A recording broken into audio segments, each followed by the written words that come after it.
Good afternoon and welcome to the May 18th, 2023 meeting of the Rotary Club of Orlando. On behalf of the entire club, I'd like to welcome all visiting Rotarians and guests. We're very happy that you could join our meeting here today. I'd like to begin our meeting with an invocation from member Jim Haynes.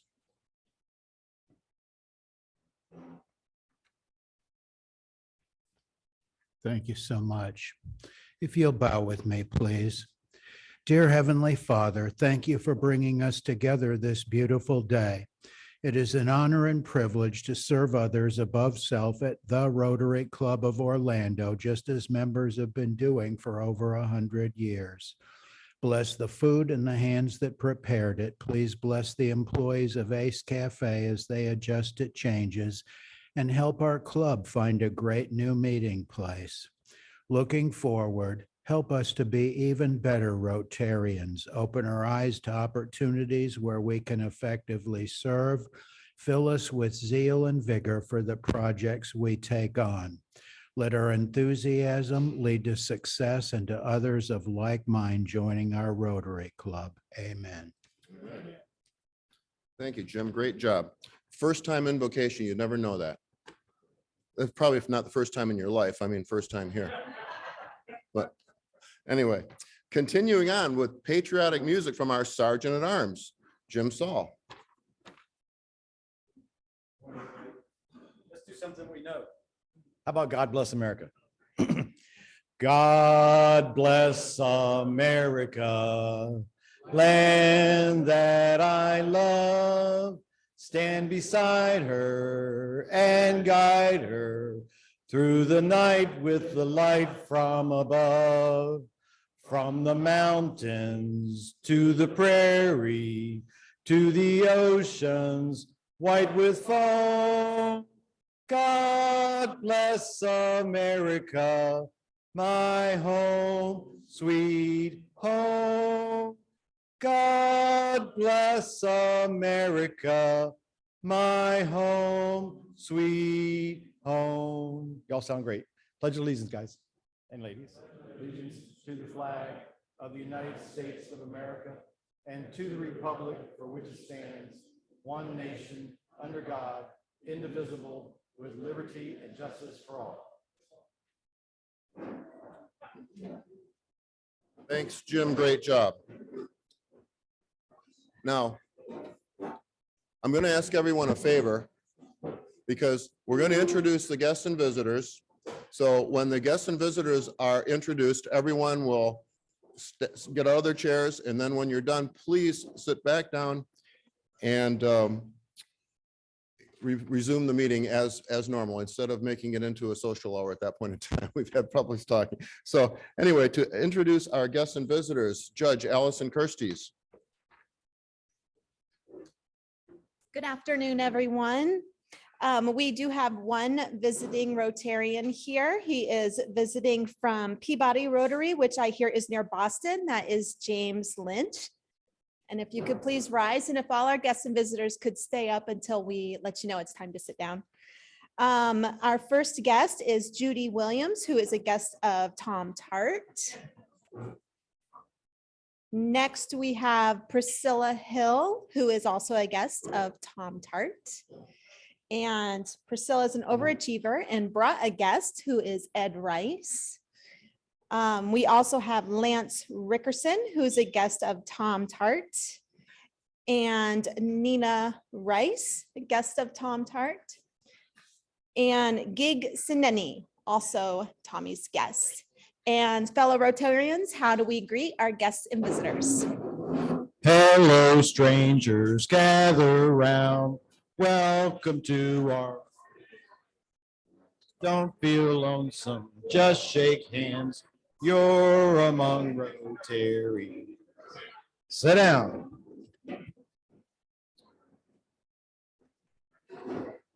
All right, thank you. Now thank you, Your Honor, good job. Now to talk about our attendance records, Ron Tyo.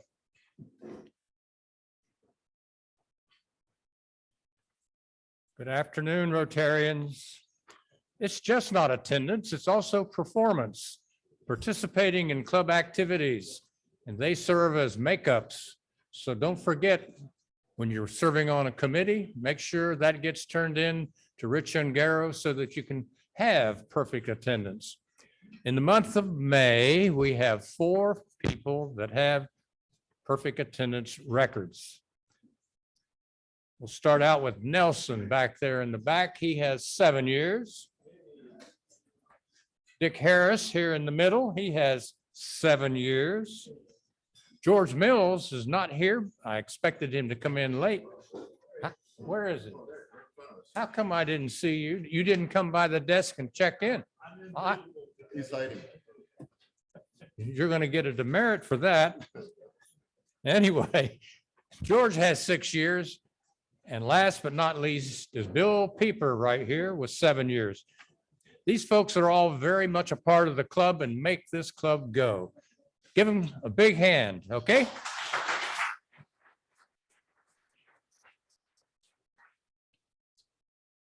Okay, we have a visiting Rotarian today. I'd like you to come up here, please, James. And we're going to do a banner exchange. Oh, you got to get your banner though. We got to trade them, you know, you don't have to take them. Okay, so could you tell a little bit about yourself? Sure. So I thought about this for about 5 seconds before he told me to come up here.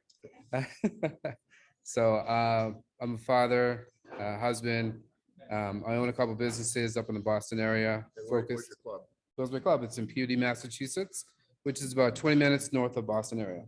Okay, well, welcome. Glad to have you here. Thank So, you. Here we'll do the exchange here. You take this one and I'll take this one. Thank you. You know, we shake hands and look for the camera. Got it. Thank All you. right, thanks, James. And let's have a hand. All the way from Boston. Well, not Boston, but I'm sorry, it was Peabody. It looks like Peabody, but it's pronounced Peabody. It's a city. We just say Boston here. It's better. It's easier, right? Okay. Thank you, James. Now we would like to talk about the golf tournament. We got a lot of swag here left over from the golf tournament. So if any of you are looking to expand your collection of golf towels, John, what else do we have here besides towels? Golf towels and bags. Okay.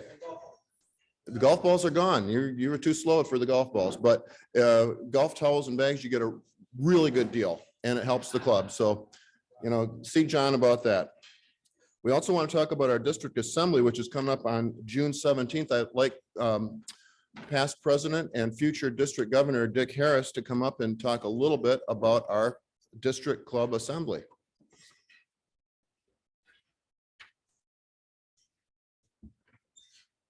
Each year, the district sponsors the district conference, and the conference is the biggest district event of the year. It starts with a mixer and a banquet, and then we have a keynote speaker, Barry Rassin, past Rotary International president and the incoming president of the Rotary Foundation. So we really lucked out getting a top-notch Rotary speaker, and Barry is a fabulous speaker. But in addition to that fun event, it's a changing of the guard. It's the event where our next district governor, Don Harris, is installed. And beyond that, it is the award ceremony for all of the work that people have done, the successes that we've enjoyed. So it's a great celebration of Rotary. And with a club of 100, we should fill 2 or even 3 tables. Now we have a table filled and we have a start on a second table A table is 8. So if you want to sign up, tickets are 150. See Tammy, and we hope to fill both tables that we've already committed to. So we need at least 5 more people committed. 3 more. All right. So we're selling out, but please consider, because I can always get us another table if we need it. So we haven't celebrated this club in what, 3 years? And we have at least 3 people in addition to the club who are in the running for significant awards this year. Show up and help us celebrate. All right. Thank you, Dick. Great job. Some sad news, which is not going to come as news for anyone here, but this building is going to be torn down, and we need to find a new home. We have a search committee that is meeting right now, identifying potential locations. It takes some time. We have to go through a lot of different sites. We have to evaluate each one of them. There's a process that it's pretty complicated, to tell you the truth. We have certain things that we want, things we need, and we have to keep all that within the cost of what we want to, our target cost. So it's quite a process. Search committee has been doing a great job on it. But in the meantime, our member Ken Chapman has come to the rescue, because Ken has offered to host us at the Salvation Army. And we have accepted that invitation. So our last meeting here will be next week. Next Thursday will be the last time we meet here in this building. So after that, do not come here after next week. You won't find a meeting here. You might not find the building here.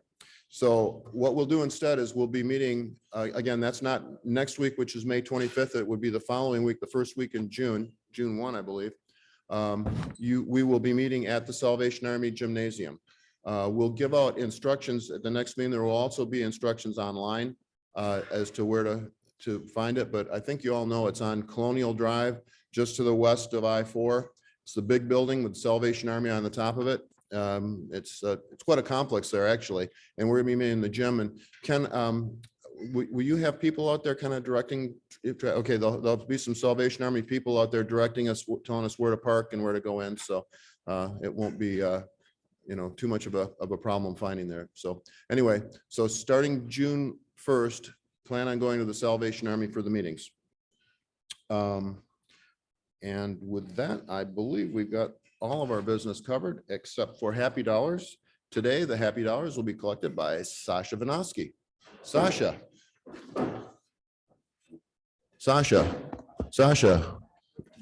Hello, Sasha. You're up. This came a little quick.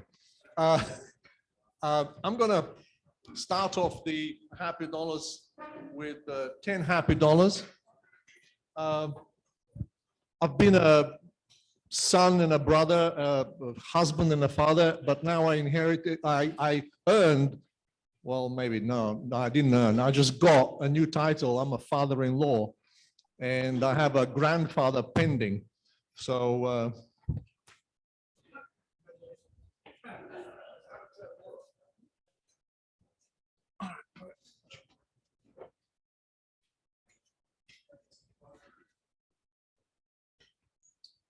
I'm putting in $20 for Happy Dollars, celebrating the birth of my 10th grandchild, which was just 2 hours ago. Congratulations for that.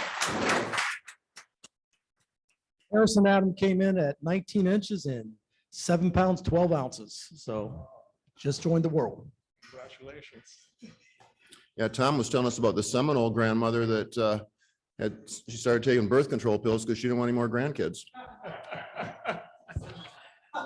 Yeah, I have $1 for Bill Pieper and his committee, who provided us with 4 candidates for a scholarship for this coming year to Valencia College. We also have one that's a alternate in case we need one more, but the committee worked diligently and timely to get this done within our time frame.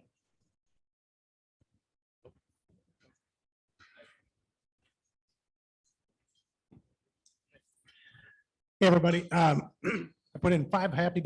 I'm just happy to be back and to see all of you again. It's been a while since I've been here and been doing a lot of traveling, but lately I just got back from a trip to Eastern Europe, and just particularly one highlight was last Sunday, not this past Sunday, but a week ago Sunday, I had the opportunity to preach actually in a Romanian gypsy church, and where we handed out a portion of the Gospel of John in the Romani standard dialect or language, which is the first portion of scripture that language has ever had.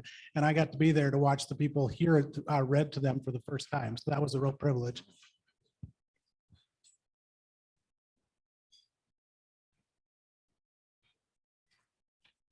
Anyone?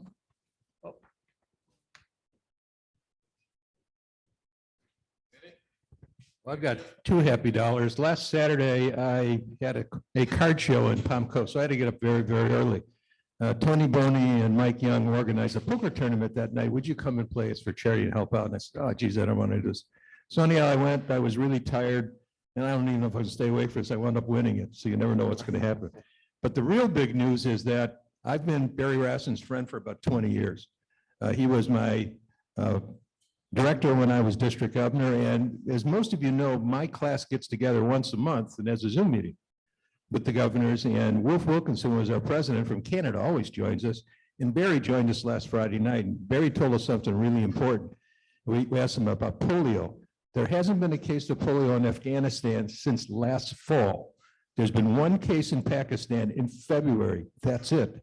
We're that close, everybody. So we're finally starting to pay off.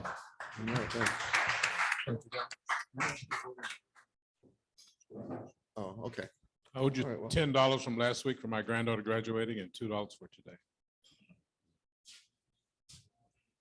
Anyone? All right. Thank you, everyone. Okay.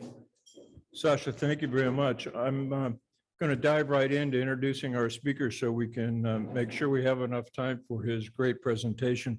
You all know Tommy Tart. What you may not know is he's actually an American war historian. He's a fifth-generation Floridian. He attended University of Florida and got a BA in BS. I'm sorry, he got a BS in BA. Some will say he got the opposite, but we won't go there.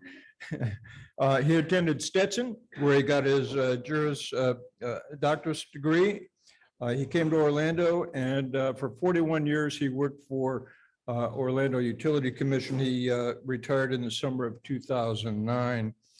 He worked in civil law practice for 14 years and then 25 years with OUC, I'm sorry. He was Vice President General Counsel. He lives in Orlando, and you all know him as an enormously educated historian. I'm going to tell a quick story and then we'll get on. It doesn't matter why we were on a bus in Washington, D.C., but we were. And Tom got up to the mic on the front of the tour bus and started pointing out monuments. And, you know, here's the history of that monument. And I'm not talking about the Washington Monument. I'm not talking about the Lincoln. Unknown monuments. This guy knew all about them. So please welcome American historian, our member, Tom Tart. Thank you. Thank you for inviting me today. The reason I'm in uniform and the reason I'm doing this program is because of Memorial Day. Memorial Day set aside as the last Monday of May every year to honor all of those soldiers, sailors, airmen, nurses, pilots that gave their life for this country. So today I'm going to tell you about some of Florida's greatest war heroes who gave so much to this country that some of which you've never heard of, but when you look at what they did, they made a tremendous difference. In 1940, we had 2 million people living in Florida. In 1942, we had 280,000 Floridians serving in the military and 16 million Americans serving in the military. Of that 250,000 Floridians, 50,000 were African-American, and I'm going to talk about some of them today. So my program starts in, actually it starts probably November of 1941. the Philippine Islands, Clark Field. It was our furthest base from the United States, Clark Air Base, up the valley from Philippines, 50 miles. This fellow from Madison, Florida, Captain Coley Kelly, graduate of the West Point, great B-17 pilot, is asked at Hickam Field in Hawaii, we're going to have a problem out west. The Japanese are putting together something, and I want you guys to send some bombers from Hawaii to the Philippines. So they take Captain Kelly, said, can you do it? He said, absolutely. So he takes 7 bombers and goes to 4 islands. He goes to Midway, then to Wake, then to New Zealand, and Australia, and then flies the hardest leg to Clark Field. Late in November, the base commander says, Kelly, there's a lot going on in radio traffic we're picking up. There's going to be a war. I want you to take some professional photographers and take a B-17 and head up 200 miles to Taiwan, and I want you to see what you can photograph. So Kelly takes off, no bombs, maybe some machine gun ammunition. As he gets near Taiwan or Formosa, there's a Japanese transport landing in an airfield there. Well, the law says 3 miles offshore. Well, Kelly's a West Pointer. He doesn't care about the law. He follows the plane in and photographs the base, and there are hundreds of Japanese planes putting bombs on board, loading up ammunition. The photographers are taking. He makes a swoop and then gets back to the Philippines and said, Colonel, you're not going to believe it. They have put the arrow in the bow. We're going to war in the next few days. So Colonel says, okay, load all our bombers up. We're going tomorrow to Taiwan, Formosa, whatever you want to call it, and we're going to knock out those Japanese planes before they knock us out. MacArthur hears about it 50 miles away and says, we're not going to fire the shot. Wait a minute, we've got the evidence. They have loaded the bombs. I don't care. So the Colonel says, Kelly, take 4 planes and go 400 miles south to the old pineapple plantation and hide, because I don't want you destroyed tomorrow when Pearl Harbor happens. And it happened. We knew, Admiral Kimmel knew at Pearl Harbor, the Japanese were coming. General Shorter knew we were coming. So what does Shorter do? Instead of dispersing the bombers at Hawaii to 7 airfields, he puts them in clusters and puts a Marine to guard 6 or 8 of them. Perfect target. And what does Kimmel does? He's got all these Catalinas. Does he send one spy plane out to find the Japanese fleet? No.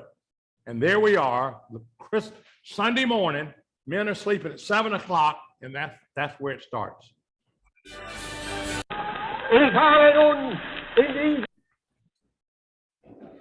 Adolf Hitler is ruling Germany at that time, and he decides to invade France and Belgium. He decides to join. So he starts the war there. But then Pearl Harbor happens, and what does Hitler do 2 days later? He declares war on us. Lindbergh said we shouldn't get into war, but Pearl Harbor's put us against the Japs, and now Hitler says we're going against the Americans. Winston Churchill, fabulous man. If it wasn't for Winston Churchill, we would have nowhere to go in Europe. Winston Churchill hung on by his fingernails while the British got the hell kicked out of him. America did our part. On the Lend-Lease, we gave them ships. We trained in Florida at 2 bases, hundreds of British aviators to go fly for Churchill because they were getting bombed in England, but they came to Clewiston and Arcadia, and there's some of them buried there. An American and a British cemetery on Florida soil honoring those men who trained here. Here's Colin Kelly's, let me back this up. This is Colin Kelly's plane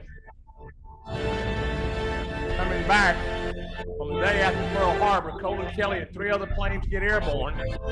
They find the Japanese fleet that's going to invade the Philippines, and his bomber puts a bomb on the nose of a Japanese cruiser, flagship, and puts a hole in it and sinks, and the admiral runs to the ground. Admiral gets on the radio and said, find that B-17. He just knocked us out of the battle and we're invading the Philippines. So every Japanese plane in 50 miles comes looking for Colin Kelly. He's up at 20,000 feet. He comes down to 5,000 feet. The guys light up. We just started World War II in the Pacific out west. Japanese set him on fire. What does Colin Kelly from Madison, Florida do? Guys, we got 2 planes, 2 engines on fire. You guys bail out. I'm going to hold it till you get out of here. They all bail out. And as Colin Kelly tries to get to the airfield, it blows up. And the first hero of the war, Florida's Colin Kelly, passes away.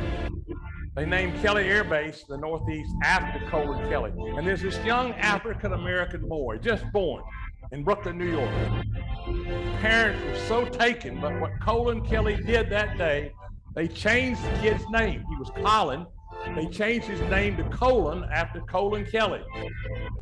Colin Howell is named after this pilot, Colin Kelly.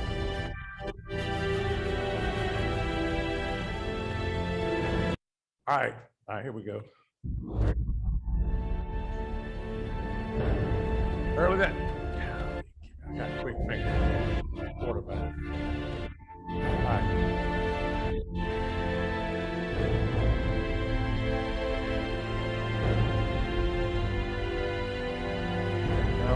Anyway, here are the 7 airfields here.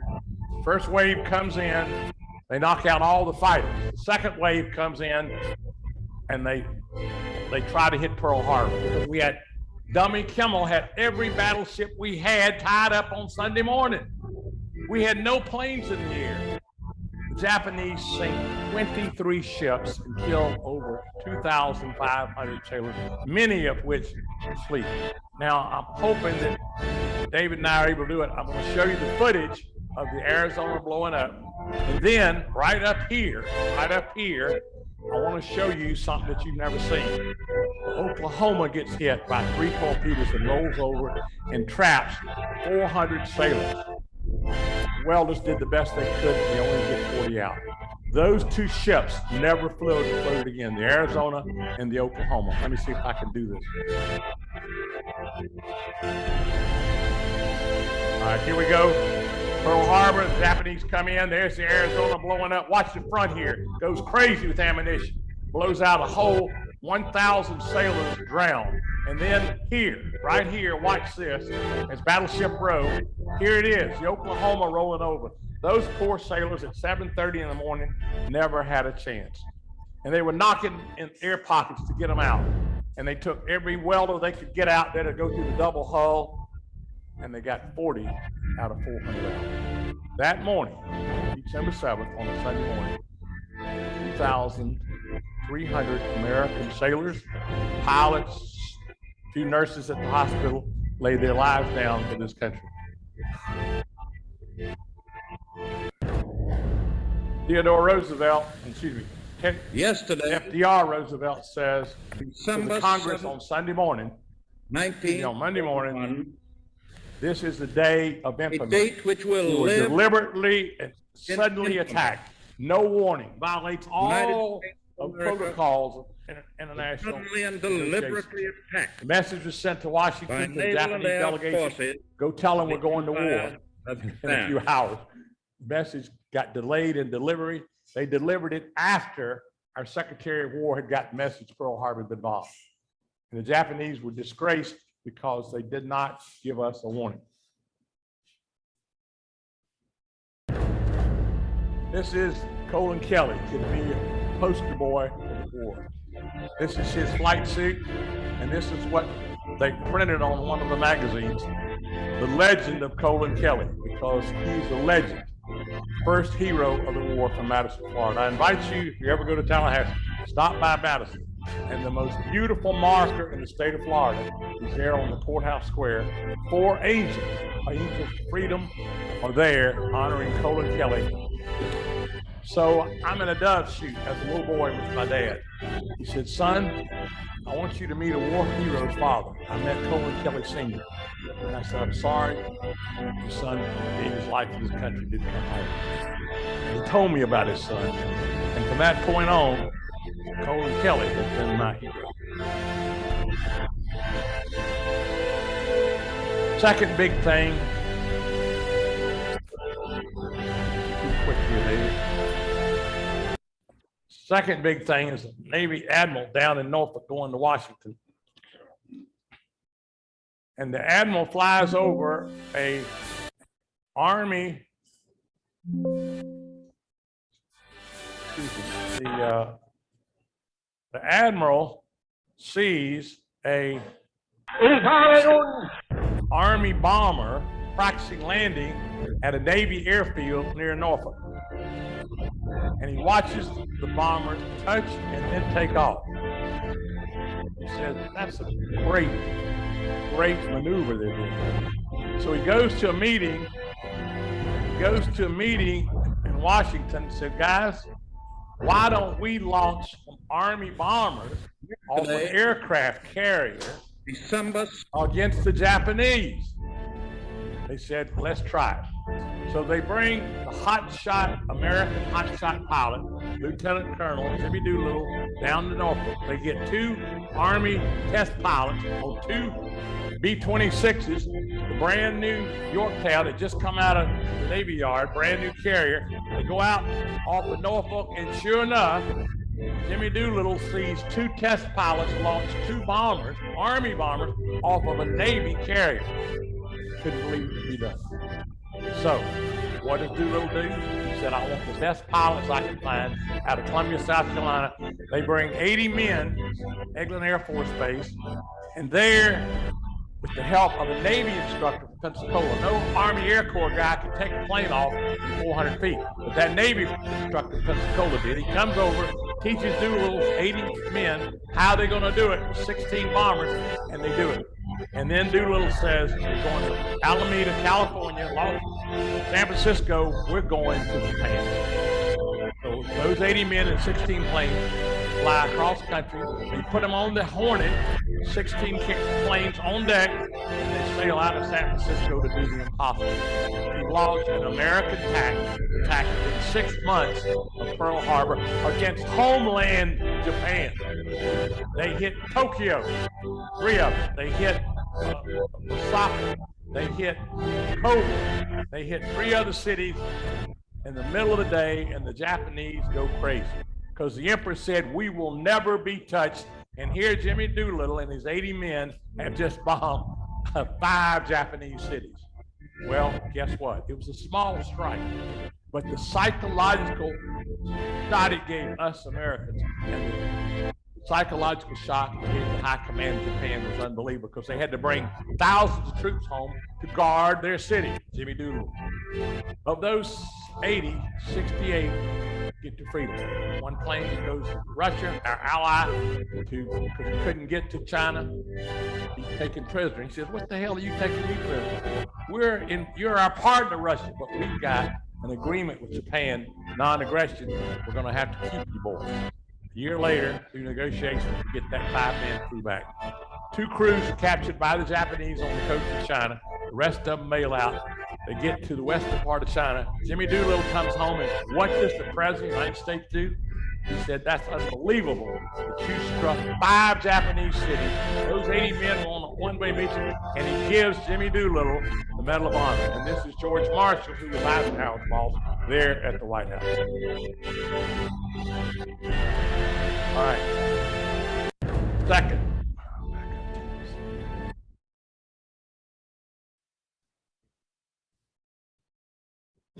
Now, Yamamoto says, wait a minute. We knocked out Pearl Harbor and 7 other airfields, and now we did not get the carriers. By the grace of God, the battleships were there. They all sunk, but we did not get 1 carrier at Pearl Harbor. So we're going to go to Midway, take their airfield there, and then when the American carriers come out, we're going to take them out and sail into San Francisco, Seattle, and to Los Angeles. So Yamamoto sends the same Pearl Harbor crew, 4 carriers, the best pilots in the world that had already been to Korea and China. He sends them to Midway. We fire Admiral Kimmel, and who we put in? We put in a young admiral from Texas, Nimitz. And Nimitz has said he got the intelligence. One of his intelligence officers said they'd come into Midway. He takes his 2.5 carriers, because one of them was put together with duct tape, and he heads out to Midway with his 3 carriers. And what do? They wait till the Japanese launch their first attack on Midway, and then when their planes are on the way back and the Japanese are going to launch the second attack, his admiral, Will Halsey was in the hospital, Ray Spruance, a junior admiral who replaced the first-string quarterback Bull Halsey says, now we launch. So we launch all 3 carriers of our planes, and they get to the Jap carriers just when they're refueling and just when they're changing bombs because they had been sighted. In a matter of 5 minutes, the whole war changed. Defeated Pearl Harbor, all of our ships sunk, 23 of them, all our battleships on the bottom. What does Nimitz's 3 carriers do? They knock out 3,000 Japs, pilots, crews, all 4 carriers, and they knocked out the mechanics because they drowned. And those mechanics working on those Japanese planes were the best in the world, and they could never replace them. We lose 300 men. They lose 3,000, we lose 300. Great, great victory. It turned things around for this country. There he is, Chester Nimitz, my hero. It was Chester Nimitz who planned this. His intelligence officer said the Japanese aren't going back to the Philippines. They're not going to Formosa, and they're not going down to Borneo to get fuel. They're coming to Midway to lure us out. And Nimitz set the trap. Now we move to Europe.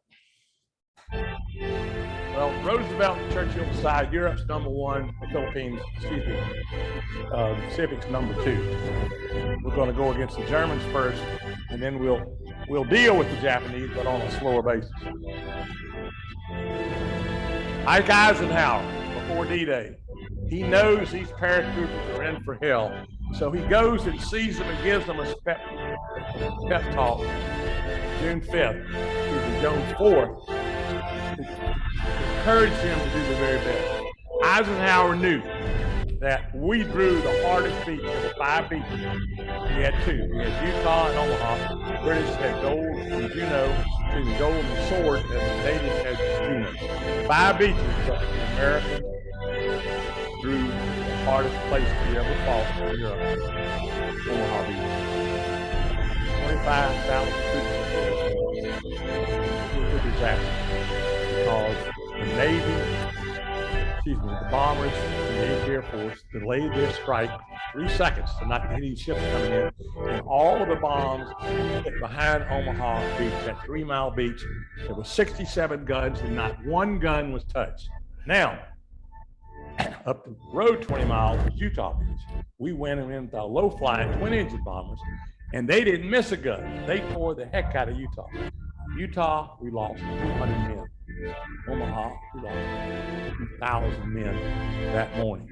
Destroyed. I talked to a fellow in the Rotary Club 30 years ago. He said he was in the 2nd wave. He said, Thomas, there were so many bodies in that 3.5 mile beach. I could have walked on bodies and never touched the sand for a mile. They were everywhere. We knew we drew the bad straw. We knew we had to do it, but it was the sergeants and the lieutenants and the captains that finally got us off the beach. We landed a few handful of tanks, 6:30 in the morning. The first tank got up to the cliffs at Omaha Beach at 1 o'clock in the afternoon. I've been there 3 times. In fact, I took a tour group there, and I'm here to tell you it was a killing field.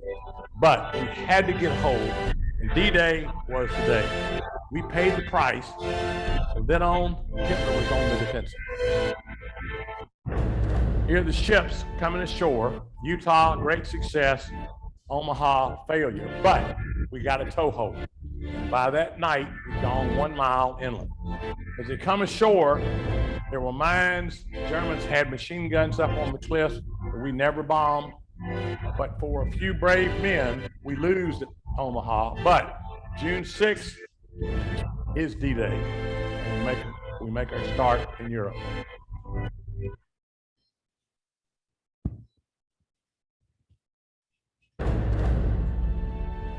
Now, this is a classified picture I got somewhere. I bribed somebody to get it. Here it is. Here is 3 miles between Houston, England, and Pas-de-Calais. We set up a decoy army here with George Patton in charge, and the Germans thought we were coming here. Here is Utah Beach here, and here's Omaha, Gold, Sword, and Juno. This is where we landed. First, we flew our fighters outside, so no German plane could hit our troops landing. 2 planes got through, but that's all. Then we brought our paratroopers in. We dropped 20,000 paratroopers from 2 units, 101st and 82nd, landed behind Utah Beach and behind Omaha Beach, open up the road so our men could get off the beach. And then from these ports all along came 83,000 American troops. British and Canadian, 73,000. They did their job. That crew landed here. We had started the war in continental Europe. Now, up at Omaha Beach, at Utah Beach, there's a fellow from Bartow, Florida. He'd been the captain. He'd been on the Army football team with Eisenhower and Bradley, and he was in charge of ROTC in 1923 at Gainesville, 23 and 24. The coach was so bad they fired him and said, Van Fleet, you played for the West Point team. Why don't you be our coach? So Van Fleet became the coach of the Florida football team, winning his record till my teammate Spurrier gets there. Van Fleet is the first colonel on the beach at Utah. And he looks at the situation and says, oh my God, we've landed on the wrong beach. One-star general, Teddy Roosevelt Jr. comes up and said, Van Fleet, what we got? He says, good news and bad news. What's the bad news? We're on the wrong damn beach. I thought we were on Utah. We're on Utah 3 and 4. We're supposed to be up here miles away on Utah 1 and 2. So Roosevelt said, let me radio Bradley out on the flagship Augusta and tell him we got to move our second wave to north. He said, wait a minute. Listen. He said, I want you to listen. You hear those guns? Those are our paratroopers holding the causeway so we can get off the beach. No, let's fight here. What does Roosevelt do? He says, I'm going to listen to you, man. You know what you're talking about. 200 casualties in 1 day. They bring the whole army across. Because of his leadership, Colonel Van Fleet, Commander Van Fleet, becomes a 1-star general and fights with Patton in the Battle of the Bulge. Great Floridian. Fast forward to Korea. MacArthur does wrong. He goes north to go against the Chinese. He fires him. Who does he send run our United States Army in Korea in 1953? Bartow James Van Fleet. 4-star there. The war's over. What does Truman say? This is my favorite general. He sends Air Force One Japan to pick up Mr. and Miss Van Fleet and bring them to Bartow to celebrate victory in Korea. Here he is. George Patton was a decoy on D-Day. The Battle of the Bulge, he was the only American general ready for that offensive movement by the Germans, and Patton does his thing. He's our best commander on the ground in Germany. In Europe against the Germans. Now, we need some African-American pilots because we need good pilots. So what does Eleanor Roosevelt does? She says, look, Mr. President, I know they can fly planes. I know they can handle combat. So at a little school down the road from Auburn, Alabama called Tuskegee, he creates an air school with white instructors, and they teach these men how to fly. And they give them the hottest plane on earth, the P-51. They go to Italy, and they lead bomber escort all over Germany and don't lose a plane. They were called the Red-tailed Hawks, and they did a heck of a job. So in a parade, I've got one riding with me. I said, tell me about your leader, Captain Davis. Tell me about what you all did. He said, Thomas, we got our chance. Up to then, we've been cooks and truck drivers. But we got in the war as pilots, and we did a great job. I said, well, did you come down to Florida? Yeah, we came to Tallahassee. Del Mabry Field there in Tallahassee where the community college is. We did bombing practice off the coast of Florida, and then we got the weekend off, and the girls at Florida A&M never saw so many handsome guys. Here they are, the Tuskegee Airmen. Now, James, here he is, Chappie James from my hometown, my father's hometown of Pensacola, first African-American, 4-star Tuskegee Airman. And now I'm going to tell you about my real hero. There he is, Eugene. Eugene was born in Columbus, Georgia, military town. He wants to be a pilot in World War I. They said, Eugene, I'm sorry, African Americans are not allowed to be pilots in America. He says, okay.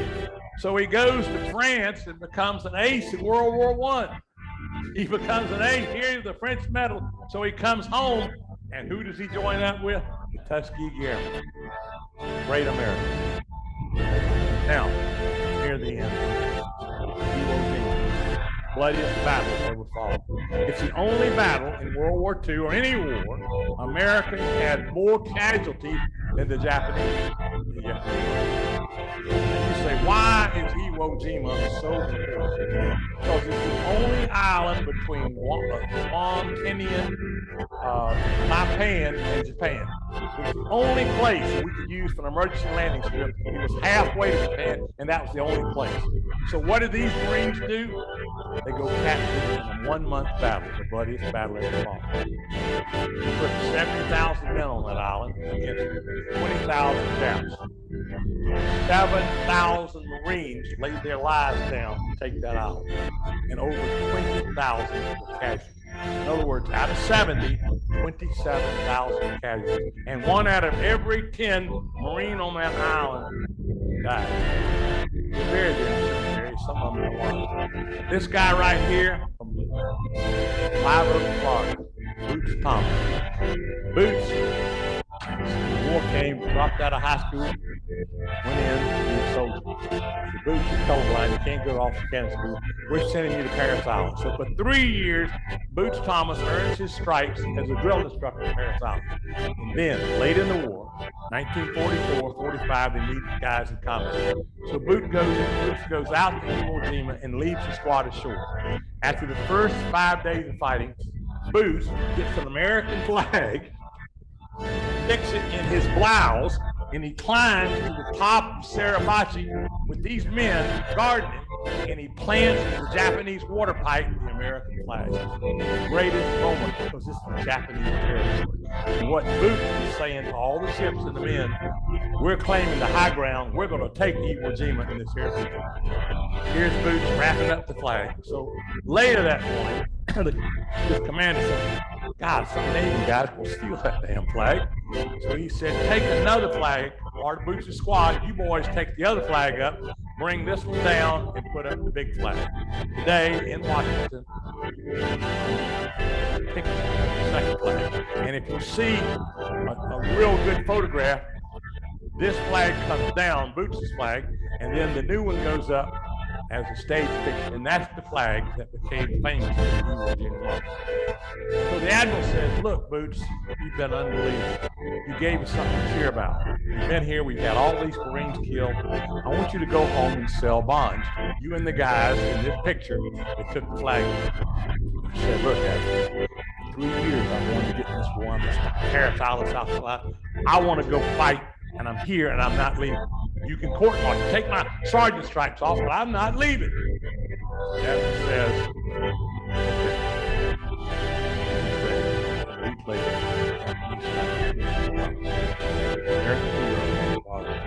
great.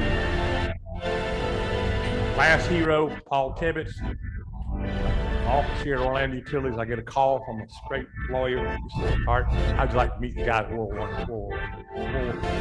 War II. I said, okay. He said, Paul Tibbets will be signing his book at the Kissimmee Airport, named after his mother, Enola Gay's the name of the book. You can meet him. So I call up an OUC buddy of mine who's retired, who flew with the 509th Squadron. I said, Billy, your old boss is going to be in Kissimmee. Let's go see him Saturday. Pick him up. Halfway there, Billy says, got to have a cup of coffee, Thomas. So I get a cup of coffee. Then we get to the edge of Kissimmee Airfield. He says, I got to take a leak. So then I got to find a bathroom. We get there an hour late. We walk in a room half the size, and there are 2 chairs and a table. And there's Paul Tibbets, and there's his lady friend. And there's Colonel Shalper. He looked at his wife and said, you guys are late. I said, for what? To buy my book. I said, we didn't come to buy your book. I brought Colonel Shalp here to say hello to you. You were his squadron commander in Utah. You taught him how to fly the B-29 and drop that bomb. And then they go to California desert, 1,000 miles away, and come back. So then he looks up and says, okay, Colonel Shalp, who's your squadron commander? Hell, I hired him. He said, who was your squadron commander? I said, Colonel so-and-so. I hired him. Boys, go get 2 chairs. For an hour and a half, I sat and talked to Paul Tibbetts, Carl Gable about the war and about what he did. Trusted us because he knew there was no press and that we were one of the pilots. I said, Colonel Tibbetts, do you feel bad about killing 80,000 Japanese soldiers? Thomas, I'm doing my job. But I was convinced their kamikazes at Okinawa, they were going to fight. We landed, they were going to fight to the death for millions of our troops. Paul Tibbetts has now passed away, but a great Floridian. He attended the University of Florida and learned how to fly there. Well, here it is. Watch what Paul Tibbetts did. Watch this.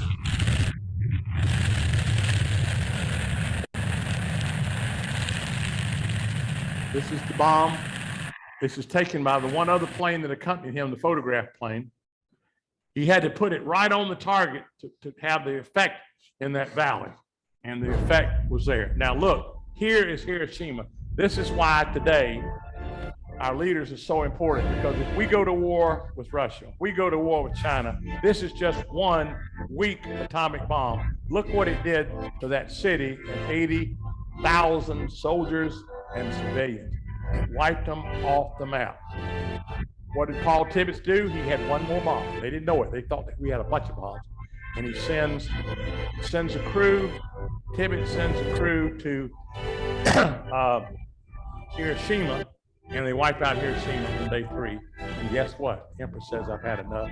This war is going to come to an end. I don't care what you gentlemen say. MacArthur, great soldier in the Pacific, great soldier in career, got a little too antsy at the end. An American hero, Douglas MacArthur, who had been in World War I, and his father won the Medal of Honor in the Civil War. And then in September, we meet on the deck. We meet on the deck of the Missouri. We meet on the deck. I'm gonna get this deck straight right in a minute. All right. Got it? All right. Take me back one. Douglas MacArthur, senior officer, meets with the Japanese. They sign the signature. So who does he invite in front of all his officers, in front of the Russian diplomat, the British diplomat, the Chinese diplomat? He has them all there. Who does he invite to sign this? None other than the guy who saved us in Midway. Admiral Nimitz signs the papers. And Halsey, our greatest fighter, like no other admiral, Bull Halsey's here. They're the ones that witnessed the signature, the ending of the war. In conclusion today, I want you to know that we gave our very, very best. In 1940, we had 8 bases in Florida. 43, we had 172 bases. 2.1 million men trained in Florida.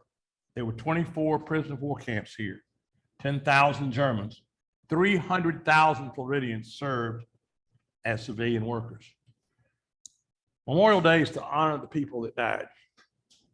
400,000 Americans laid their lives down. They paid the price for you and I. So when Tom Brokaw said, this is the greatest generation, he was right. Thank you, and God bless America.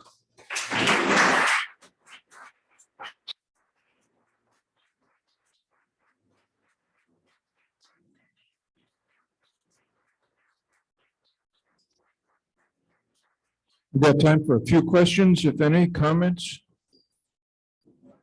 Not much to say after a powerful presentation like that. Whoop, hold on, David. Tom, a great presentation. And as is often said, if we don't learn from history, we're destined to repeat it. Given what's going on in Europe right now, how close do you see that to what was going on in Europe prior to us getting involved in World War II? Well, I think, first of all, because Putin is like Hitler, he's a nut. And we're not Ukraine, and even though, and they're not part of NATO, so we don't have a duty. So we should not have troops or our pilots there.